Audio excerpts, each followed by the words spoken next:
speeches that are memorable. There are speeches that are iconic. In Toastmasters, we just want to have a really good speech. What I'd like to do is show you how to go from a mediocre speech to a good speech to a great speech. How to add humor, enthusiasm, and passion to your speeches. On the screen, it's showing the meeting is being recorded. Is there a way I could take that off? Yes, if you don't want for it to be recorded, I can. Are you would rather stop the recording? Is that correct? No. We're good. Oh, okay. You know, when you join Toastmasters, you say, I want to be a better speaker, or I want to be comfortable speaking in front of a group, or I want to be able to talk to my boss or ask for a raise or interview for a job, but you want to get better at standing up and saying what you have to say. In Toastmasters, you learn how to give speeches. What I'm hoping you'll get from this session tonight is how to take the speeches that you learn how to do, take the speeches that you want to do, and make them more impactful. Slide.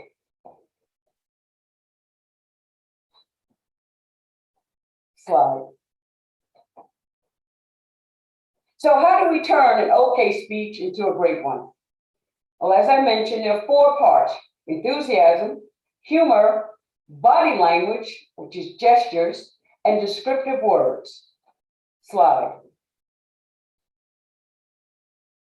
Enthusiasm. Anyone can give a speech. What makes it fun and something you want to hear is when you have it full of enthusiasm. And the way to do that is to talk about things that you yourself are passionate about, things you care about, or things you love. If you are a tax accountant and you have to give a speech on taxes, you may say, how am I going to make that interesting? It's taxes. But I have a story. I have a friend of mine who was a client, and he was, in fact, an accountant. And he had to do a speech called Why I Hate April 14th. And he came to the speech with a shoebox. And he talked about, I hate April 14th. Because people will wait till April 14th and they'll bring a shoebox. And he turned it upside down and little pieces of paper fell out. It was receipts. And he says, this is why I hate April 14th. Because people put all their receipts in a shoebox and they bring it to me on April 14th. Now, I don't know about you, but taxes to me, I'm going to sleep. But the speech was fun because he was involved. He used things that you could see, you can identify with. How many of us put receipts in a shoebox or in a folder, or for us ladies, stuff it in our purse? And that's the end of it.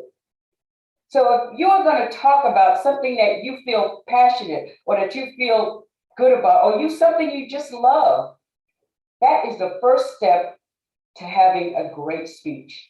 Slide. The next one is humor. Now you may think, Jatika, I'm just not funny.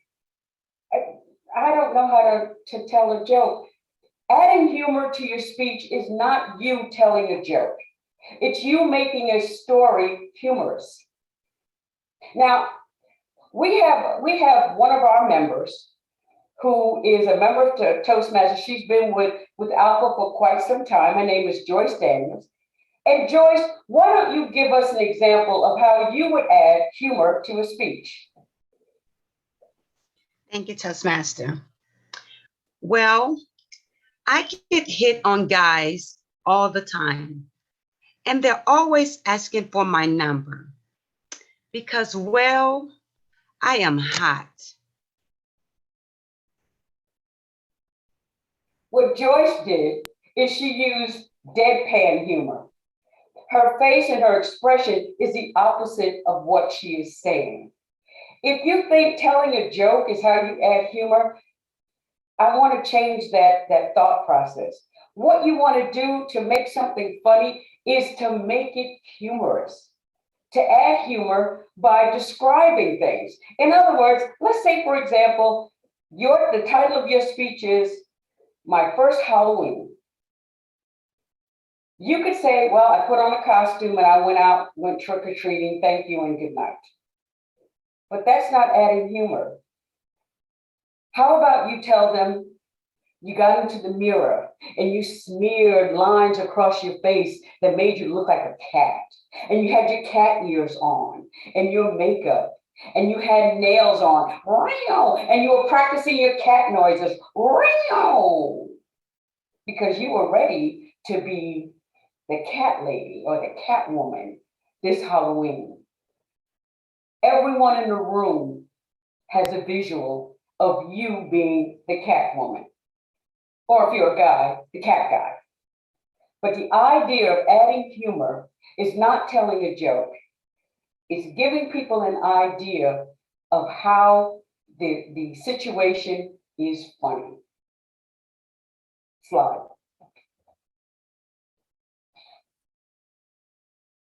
The next way you want to add to your speech is with body language. Now, how many of you learned how to drive a car when you were very young, when you were a teenager? Right? Okay. How would you describe a driving lesson? I sat down in the car, the guy sat next to me, we drove, we came back, I took the thing, it's over, thank you very much, and I got my license. Again, yawn.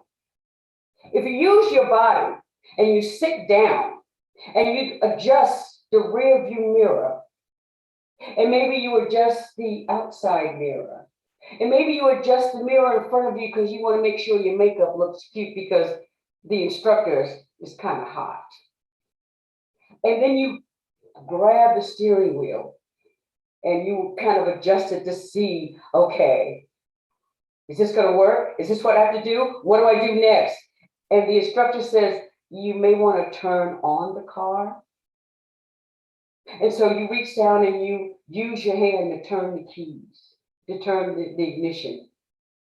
All of those are ways to show the audience how you took driving lessons. Now, you could stand up and say the whole thing without using any body language. But how much fun would it be for your audience if they see you actually sit down and pretend you're driving a vehicle? You turn around and look back and trying to do a reverse, and you're doing all the things that you would do if you were in a car, so that your audience will feel like they're watching you in a vehicle. Using your body to make the speech more impactful is what makes it go from good to great. Now, let's say you're a guy and you're meeting a woman for the first time, and you really want to impress her, and maybe you bought roses or you bought candy, and you're kind of nervous, so you may be telling the story and you're like, I'm really nervous, and you adjust and you kind of do the hair thing, and you're like, okay, all right, okay, wait, no, all right, and then you do things so that the audience can watch your body language and they know exactly what you're going through because you are showing them by using your body language. How many of you have ever, and I know this doesn't just happen to me, how many of you have, especially this is just for the ladies, will have a dress that has a zipper in the back that you can't quite get to? Your speech is how my new dress remained unzipped, or something along those lines. And what you're doing is you're showing the audience, I know if I do, and you do things with your body so that the audience gets the feeling that, okay, I see exactly what she's talking about. I can definitely identify with it. Slide.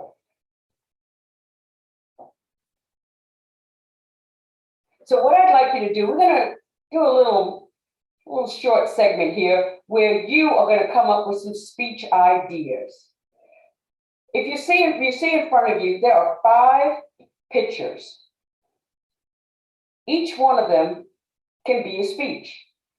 But how? How do you come up with a speech idea based on any one of those? So what I want you to do is to take 1 minute, pick one of the 5, write down a speech title for it, and put it in the chat.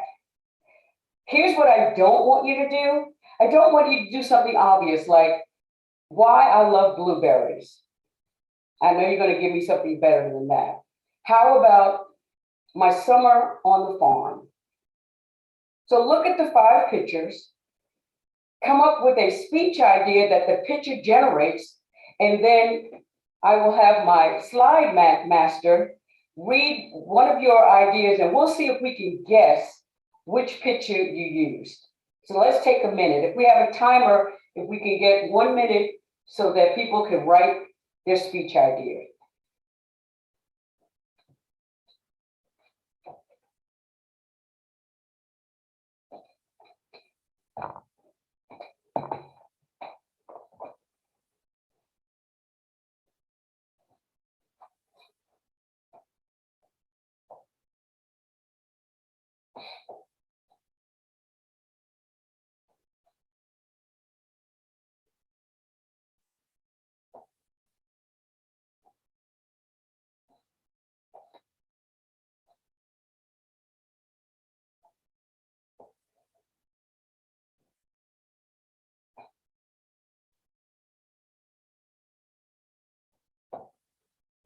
Okay, I see a couple of answers in there.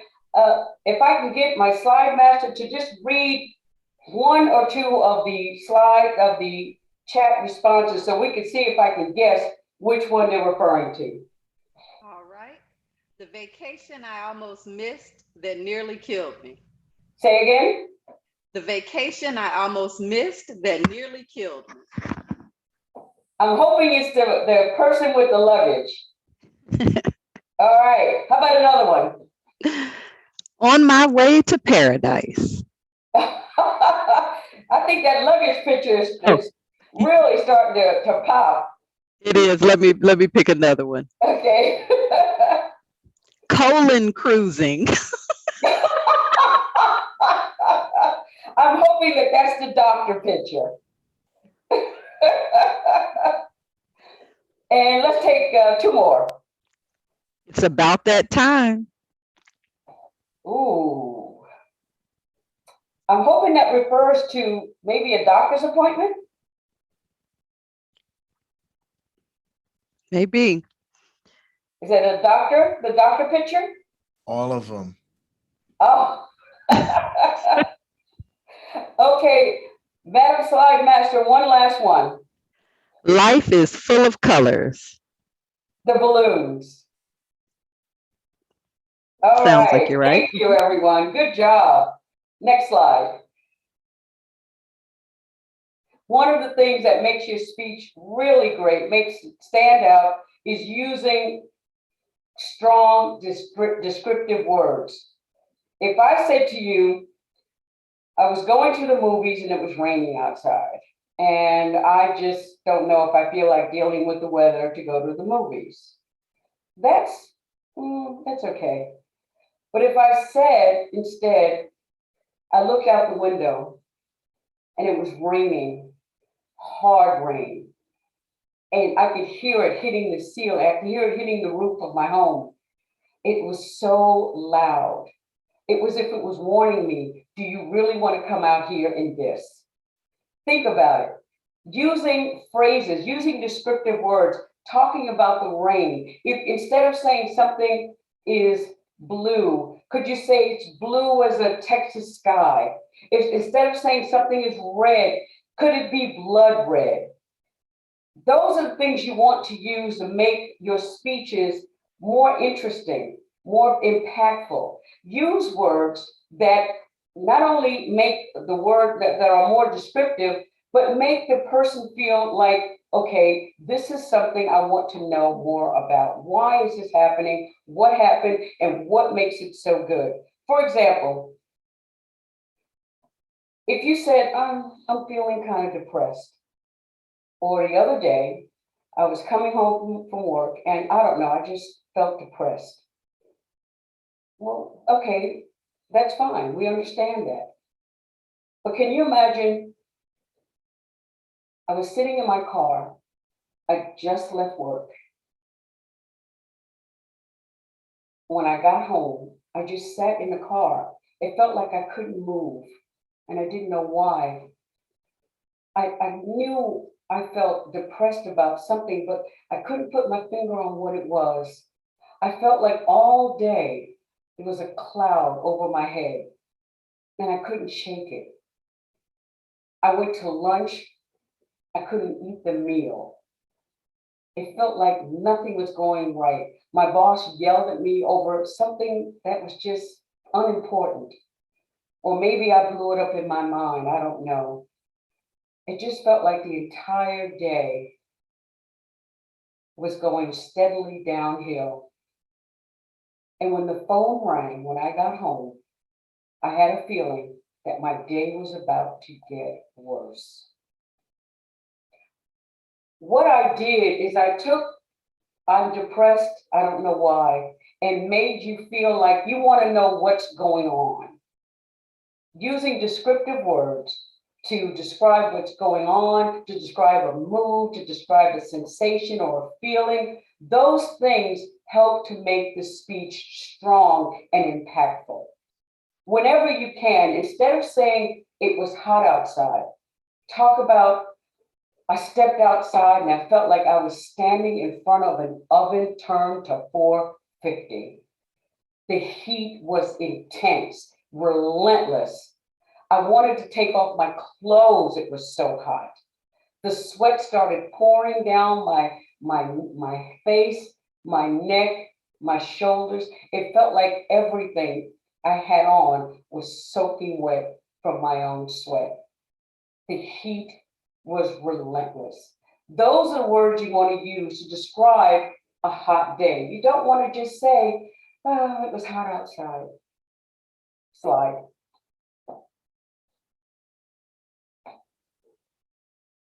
So let's try a couple of things.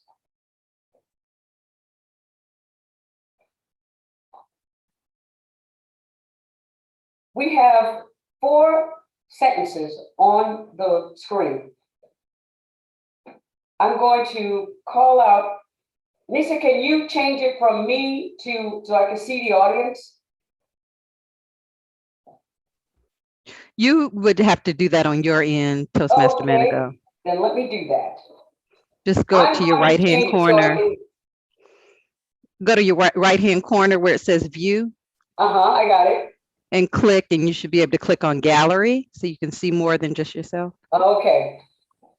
What I'd like you to do is pick one of the sentences. I'm going to call on you and ask you to say it. I don't care how you say it. Just say it. Say the sentence.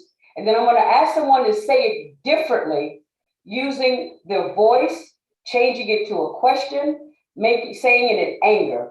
So, Jim Sarganic, pick one of the sentences, please. One moment. You're on mute.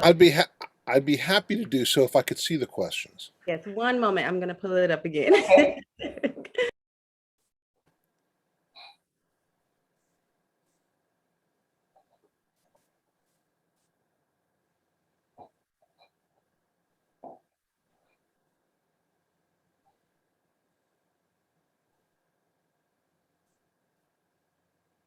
I think I might remember one if you want me to take a stab at it. Okay, go ahead. What is the matter with you? Okay. And how about Grace? Same sentence. Say it differently, though.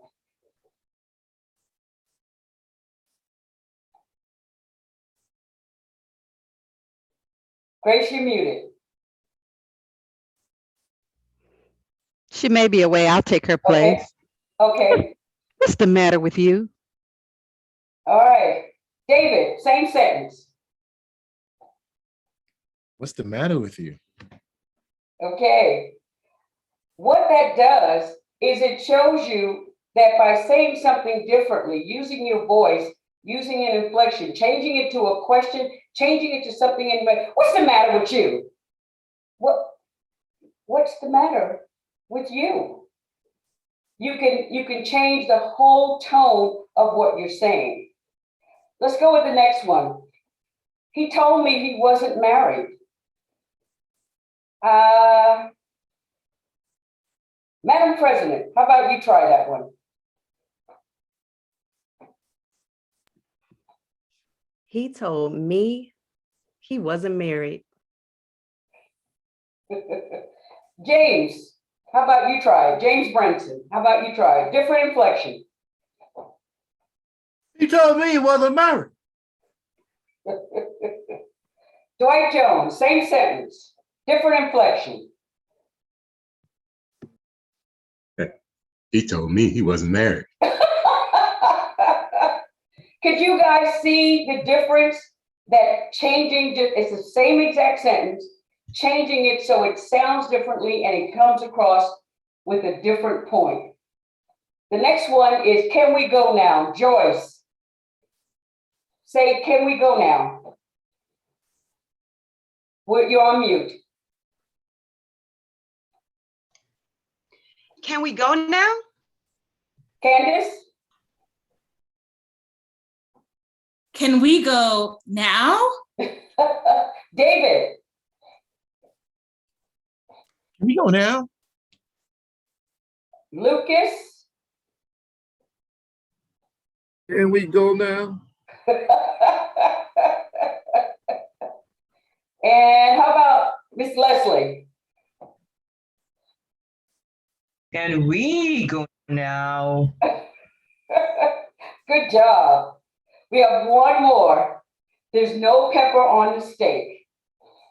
Neil, would you like to try that one? There is no pepper on the steak. Esther Brimson, can you try it? Totally different. There's no pepper on the steak. Dwight Jones. There's no pepper on the steak. Sheila, try it. There's no pepper on the steak.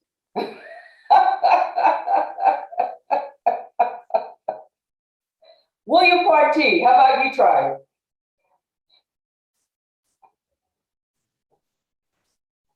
it? There's no pepper on the steak? Tiffany, how would you say it? There's no pepper on the steak. Okay, now here's what we're gonna do. We're gonna do something a little bit different. Now you're gonna add emotion. I want you to get choked up, like it's upsetting to you. I'm gonna start with William Partee, and the sentence is, can we go now? But I want you to be choked up and upset. Go ahead. Baby, can we go now? Okay, good one. Candace, would you like to try it? I want you to be angry, really angry. Can we go now? Okay, anybody else jump? Joyce, same sentence, but I want you to be talking to a child. Can we go now? Good one. Crystal, same sentence. Let me see the anger of the sentence. Can we go now? As you can see, the same sentence said different ways, using different inflections, different tones, different volumes, in fact, can have a different impact on the way you give a speech. So if your speech is something that's serious, if your speech is something that you want the audience to get the emotion that you're going through, and the sentence that you have in the speech is, "Can we go now?" You may be able to say it by, "Can we go now?" What you're doing is you're adding the emotion. And that part brings me to, we'll leave the words up there because yeah, you're gonna try. This is gonna be a little bit more difficult. Now you're gonna cry. I want you to cry. Not, you don't have to physically cry, but I want everyone who I call on, I want you to make it seem like you are about to burst into tears or you just finished crying. You can get choked up, you can touch your eyes, you can do whatever it is, but I want the audience to feel like any second now you are either going to cry, you just finished crying, or you're crying now. And I'm gonna make it difficult because I'm gonna start with the guys. And let's see, who do they not call? David, what's the matter with you? I want you to be choked up. Come on, give us some emotion.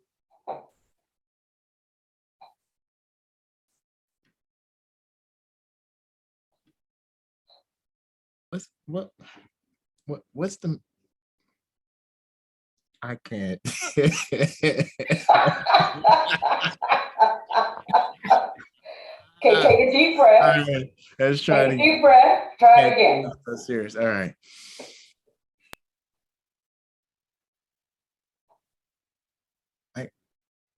What's the matter with you? Okay.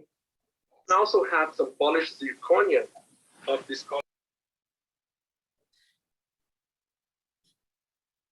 Candace, I want you and everyone else, while Candace is doing hers, I want you to pretend that you are giving a speech about a man who has been abusive.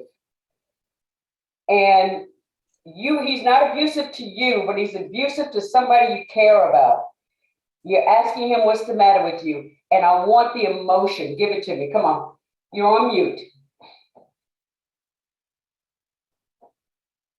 What's the matter with you? Good one. Joyce, you want to take a try at it? But I'm going to give you yours. I want you to be in church and someone is being very disrespectful. And I want you to be so angry that you feel like you're going to cry. Can you deliver that with the phrase, what's the matter with you?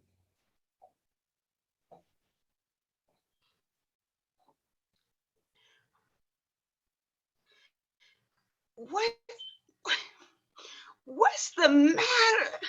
What's the matter with you? Good one. William Partee, a friend of yours, another guy has done you wrong. You're angry with him. He has hurt you beyond belief. You are this close to crying. Give me that sentence with that emotion.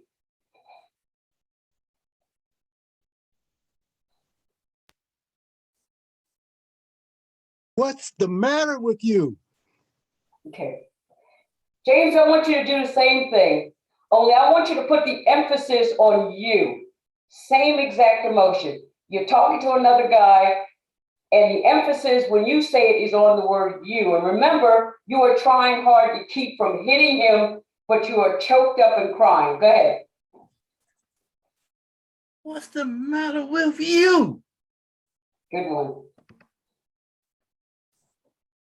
There's no pepper on the steak. Can we do that and it's funny? Of course you can.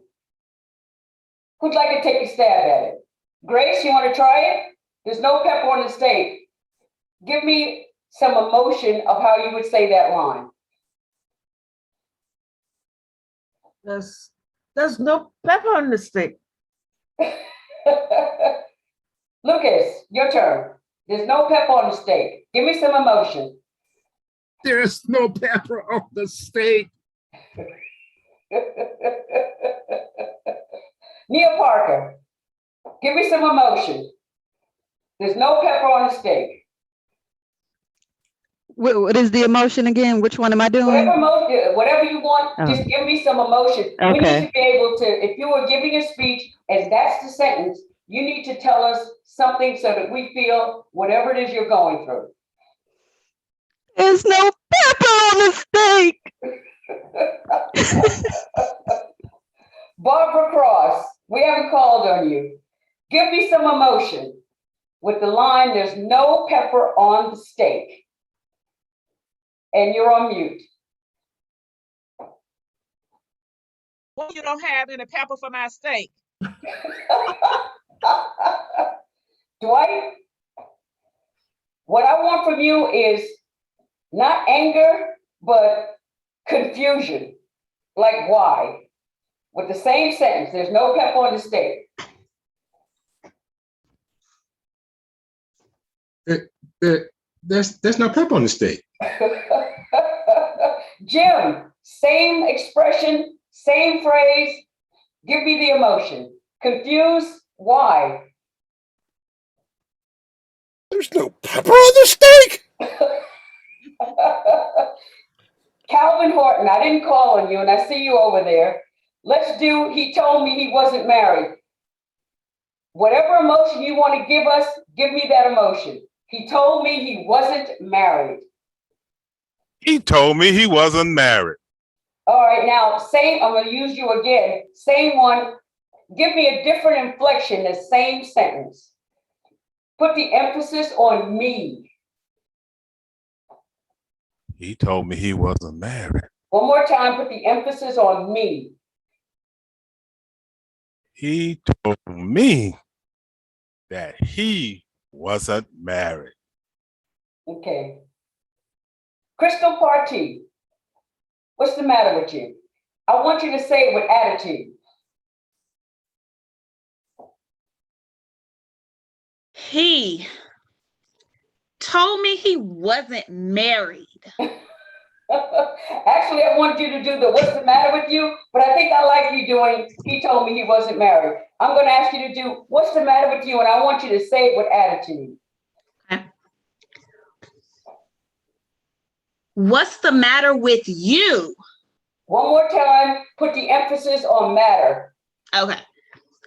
What's the matter with you? There you go. And is it Alfie?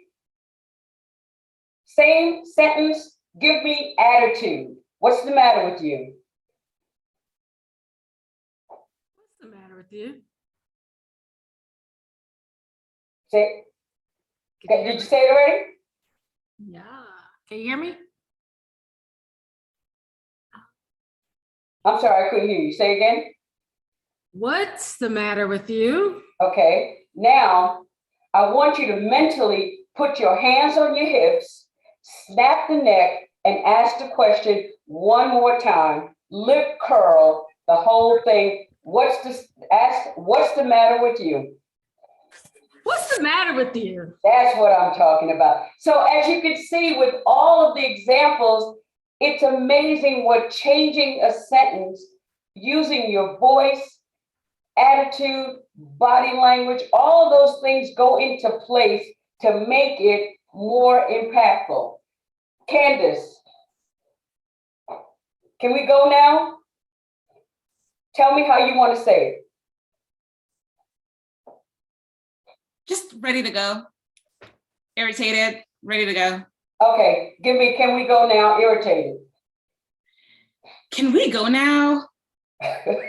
Dwight, give me the same thing, same sentence, irritated. Can we go now? Good one. William Partee, same sentence, confused.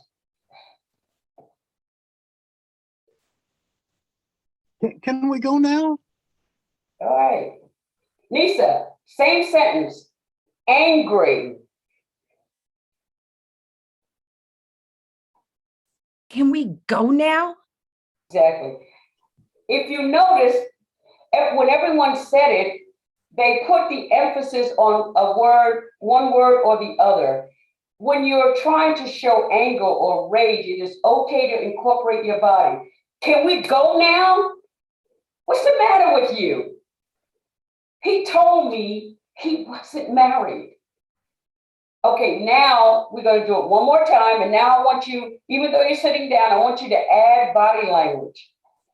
And let's start with Esther. He told me he wasn't married. Give me some body language. I don't care how you say it, but I want you to give me some body language that supports what you just said. He told me he wasn't married. Okay. Jim, you're next.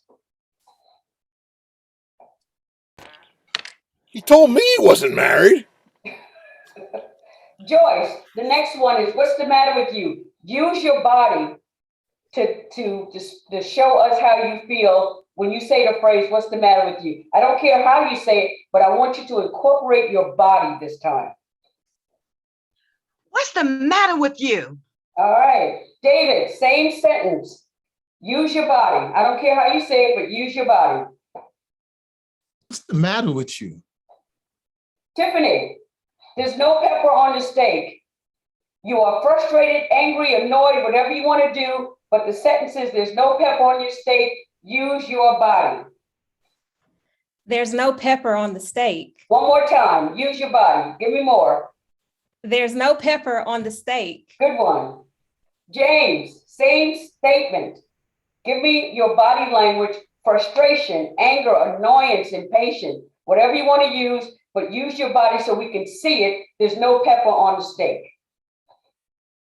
There's no pepper on this steak. Give me another one, different sounding voice, but use your body. There's no pepper on this steak. All right, good one. Nisa, he told me he wasn't married. Give me body language. I don't care how you say it, but give me some body language. He told me that he wasn't married. One more time, different voice now, but use the body. Put the accent on me. He told me he wasn't married. Okay. Grace, same sentence, but pretend you're whispering to your girlfriend the same thing. He told me he wasn't married. You're telling your girlfriend a secret. He told me he wasn't married. Okay. Now, Grace, I want you to do this. Pretend there are people in the room you don't want them to hear. Use your body to say the same exact sentence that you're whispering to your girlfriend, but pretend there are people in the room that are very close to you and they could possibly hear. Try it again. He told me he wasn't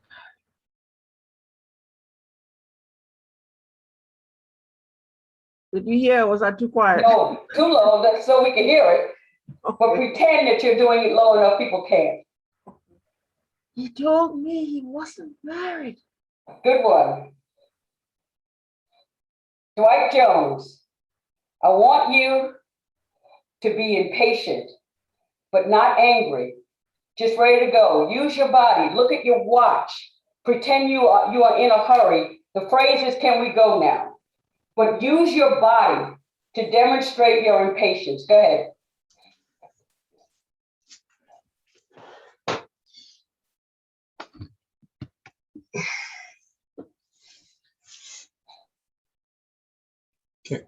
Can we go now?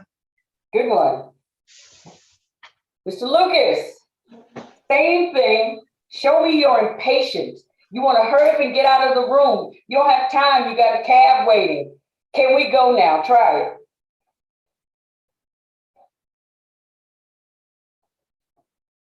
You're on mute. Okay. Can we go now? One more time. Give me some body language. Can we go now? Okay. Monique Johnson, what's the matter with you?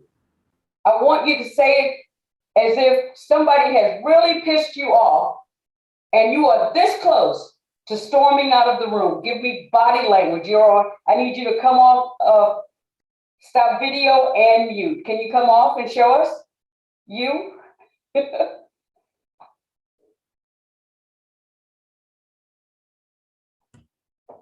Monique, you're on mute. Okay, I'm gonna give it to Crystal. Same thing. Can you come off and show us what's the matter with you? And I want you to show your anger and annoyance. What's the matter with you? More body. Come on, give me some more body.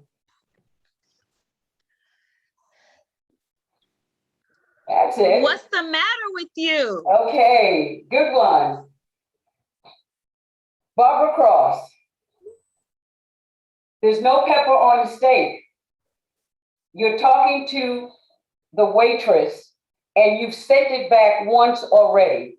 So you need to give me some annoyance and you need to give me some body language. Go ahead. There's no pepper on the steak. Tell you again, there's no bleep, bleep, bleep, bleep pepper on that steak. She added words. I like that. What I'm trying to get you to do when you give your speeches in Toastmasters, I want you to realize that a speech is more than you standing in front of a room and just talking. It's making the audience understand what you're going through, what you're seeing, what you're feeling, what you want them to see, what you want them to feel, what you want them to see when they're watching you give a speech. Slide. So how do you turn an okay speech into a great speech? Be excited about your topic and share your enthusiasm with your audience.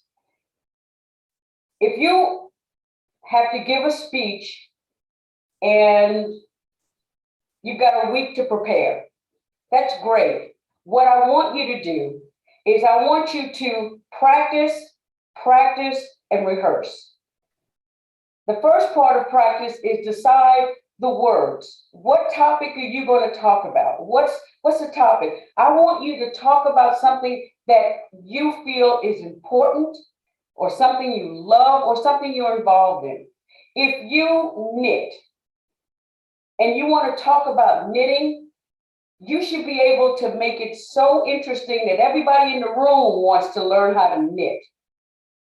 That's the enthusiasm, that's the passion that you bring to the subject. It doesn't matter what the subject is, the audience will be entertained, the audience will be prepared to listen if you are talking about something that you feel strongly about and that you bring that passion to the speech. The second one, use pauses effectively. When you're not talking, the audience is doing what I call the lean. They're doing this. They're leaning in, waiting for what you're going to say next. Don't talk at a rapid fire pace. Don't feel you have to say everything. You want to use a pause for two reasons. One, sometimes you need the audience to have a reaction to what you just said. For example, if you're talking about you lost a parent, you went through a death that was devastating. As you talk about it, your speech should have pauses because you want the audience not so much to feel sympathy, but to understand your pain. You want them to see, oh my gosh, this person is really feeling what they've gone through. And the way you do that is to not say a word. So use pauses whenever you can. A pause after something you just said gives the audience time to decipher it, to take it in. It's also a great way, if you're doing humor, it gives the audience a chance to laugh. If you're giving a speech and if you're competing in a humorous speech contest, you want to use pauses because the audience is laughing. If you keep talking, they're going to laugh over what you're saying. So when you saw Joyce, after she spoke, she took her glasses and she went like this. What that is that allowed the audience to just laugh at what she just said. Use pauses to effectively build anticipation. Next slide. Have a clear beginning, a middle, and an end to your speech. The one thing that you learned in earlier training, you learned how to have a good speech beginning and how to have a good speech ending. The one thing I'd like you to have, one thing I'd like to share with you is the ending of your speech should always take you back to the beginning. At the beginning of this segment, I talked about speeches that were iconic. So at the end, I should take you back to that. If you start off a speech by, it was a Thursday, the day I left my husband, 2 weeks before Christmas and 1 week before my birthday. I took the things that were mine and left behind the things that were ours. I'm obviously talking about leaving a spouse. At the end of the speech, no matter what I do or how the journey takes me, at the end of the speech, I should be able to take you back to that beginning of me leaving. Wherever I wind up, I should always wind up back. I should always take you back to the beginning of the speech. So remember, the middle is good, but people remember your beginning and they definitely remember the end of your speech. What I'd like you to do is the next time you plan to give a speech, write your ending and your beginning first. Decide what you want to talk about, whatever the speech is going to be, decide what it is, but write down the beginning and the ending. Don't worry about the middle. Write the beginning down. How do you want to open that speech? And write the ending so that the ending takes you back to the beginning. The middle is to support what you're saying, but the ending should take you right back to the beginning of the speech. Slide.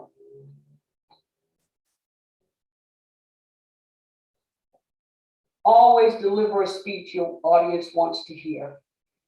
Make it one that they will never forget. Giving a speech is easy. It really is. Giving a great speech takes work. Do the work. I'm going to open it up for Q&A because we've got a few minutes. And if anyone has a question and they want to ask about speeches or anything they heard in this segment, I'm open to it. So if anyone has a question, we can start now. We're going to do a quick Q&A because we've got some time. Nia. Thank you so much for this, Toastmaster Manigault. I had a question about pauses in speeches. Is there a rule of thumb on how long your pause should be to be effective? Because I've heard some great pauses and then I've heard some where I'm like, okay, when are you going to start back speaking? I'll give you something that I've always used. 2-second pause is average. Mentally in your head say, that was a 2-second pause. It's longer if the speech is serious. If you're talking about a serious topic, the death of a friend or a family member, the loss of someone, the loss of anything that's deeply serious, you can use a longer pause.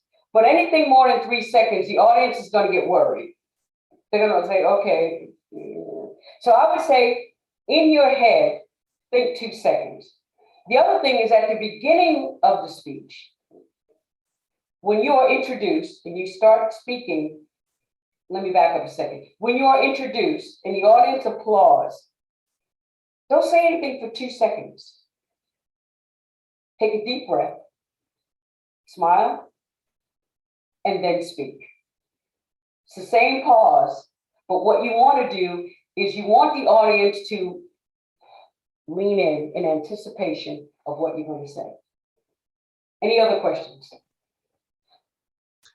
And you may have already answered this one. You mentioned the 3 seconds.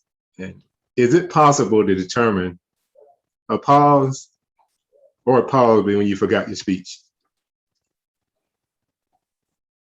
Has anyone ever forgot something they were going to say when they were giving a speech? Okay. Let me tell you the trick. Your audience is your friend.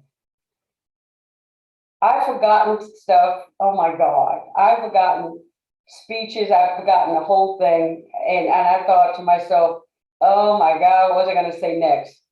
Share it with the audience. I've looked at the audience and said, okay, I was going to say something else. Senior moment, y'all. It is okay to use humor when you forgot. If you're talking about something and you think you may forget, bullets. Don't write down your speech. Please promise me you will not write your speech down, but put down bullet points of the main thing so that the bullet points will help your speech flow. If you're talking about, let's say you're talking about my first job, put down bullet points that will help you go from the beginning, second, the highlight, the humor, the end. And the font, 40. You want to be able to see it. If it's down here and you've got 12 font, no. You're gonna look at it like, what did I mean? So make it big enough that you can see it. But if you forget, you can say, there was a point I wanted to make, let me come back to that and then say something else. But share it with the audience. It is okay, the audience wants you to succeed. And I will tell you a very quick joke before I asked for another question. I was doing a keynote speech and I went up on stage, I tripped and fell. And I got up and I looked, and the woman who was about to hand the mic to me was stunned. Her face just like, oh my God. And I said, well, that's not how we rehearsed it. Hang on a minute. Walked back over and I came over. Oh, that's what we were supposed to do. When something bad happens, the microphone dies, the lights go out, your PowerPoint isn't ready, make it funny. Make a joke out of it. It is okay. The audience is on your side. They will laugh with you. I have tripped and fallen. I had a client who went on stage and his zipper was down. Oh my God. I know the men right now are cringing. And what he did when he finally saw my face and I'm going, he said, excuse me, I need to take this call. He turned around, gestured that he was zipping up, turned back and said, it's okay, he left a message. He told me just about everyone came up to him and thought that he did that deliberately, and he hadn't. When you're worried that something happens, and it does, I promise you, the worst thing that could happen to you has already happened to somebody else. One final question, anyone else?